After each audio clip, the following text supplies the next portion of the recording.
बिस्मिल्लाहिर्रहमानिर्रहीम। बिजनेस के अंदर एक टर्म यूज होती है कस्टमर सेटिस्फेक्शन, और ये कस्टमर सेटिस्फेक्शन सिर्फ और सिर्फ इसी सूरत में हो सकती है कि जब आप अपने क्लाइंट के साथ मुखलस होके आप बिजनेस करते हैं। मिसाल के तौर पे रियल एस्टेट का बिजनेस है और आपका कस्टमर तब तक सेटिस्फाई नहीं होगा जब तक उसको जो उसने यूनिट परचेज की है वो उसके किसी काम ना आ जाए या उस यूनिट से उसको अच्छा प्रॉफिट जो है वो जनरेट ना हो। यहाँ पे मैं समझता हूँ कि 2-3 पॉइंट्स ऐसे हैं कि जिनका अगर ख्याल रखा जाए, दोनों कस्टमर भी इन चीज़ों का ख्याल रखे और जो रियल एस्टेट एडवाइज़र है वो भी इस चीज़ का ख्याल रखे, तो मैं समझता हूँ कि आने वाले वक़्त में आपका कस्टमर भी सैटिस्फाई होगा और रियल एस्टेट एडवाइज़र के ऊपर जो आने वाले टाइम में एक इल्ज़ाम लगेगा, वो भी नहीं लगेगा। तो सबसे पहले तो ये चाहिए कि कस्टमर जो है वो अपने डीलर को बिल्कुल क्लियरली बताए, और रियल एस्टेट एडवाइज़र का भी हक बनता है कि वो अपने कस्टमर से पूछे कि वो किस पर्पज़ के लिए प्रॉपर्टी जो है वो परचेज़ करना चाह रहा है। और फिर सेकंड ये कि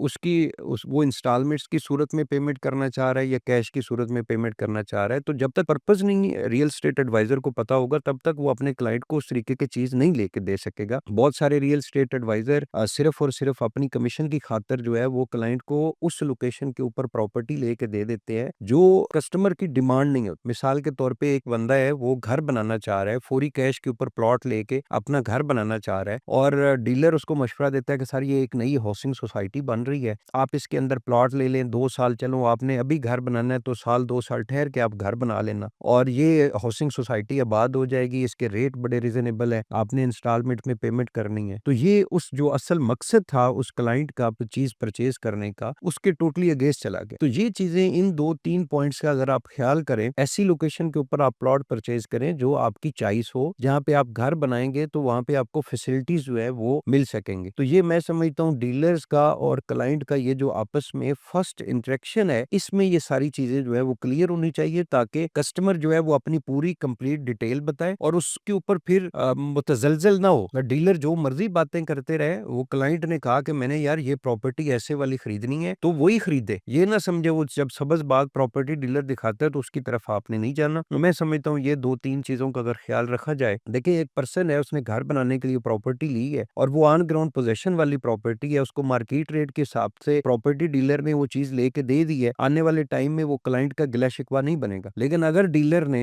वो पोज़ेशन वाली चीज़ कस्टमर लेना चाह रहा था और उसको नई हाउसिंग सोसाइटी के अंदर आप लेके चले गए, वो हाउसिंग सोसाइटी लेट हो गई, बाद में उन्होंने डेवलपमेंट चार्जेस लगा दिए, वहाँ पे सर्विसेज पूरी उन्होंने नहीं दी, और वो क्लाइंट फिर आपका गिला-शिकवा करेगा। तो कस्टमर सैटिस्फैक्शन सिर्फ और सिर्फ इसी सूरत में बनती है कि जब डीलर अपने क्लाइंट के साथ मुखलिस होकर प्रॉपर्टी उसको लेके दे और उसकी कंप्लीट इन्फॉर्मेशन जो है वो अपने क्लाइंट को दे। बहुत-बहुत शुक्रिया।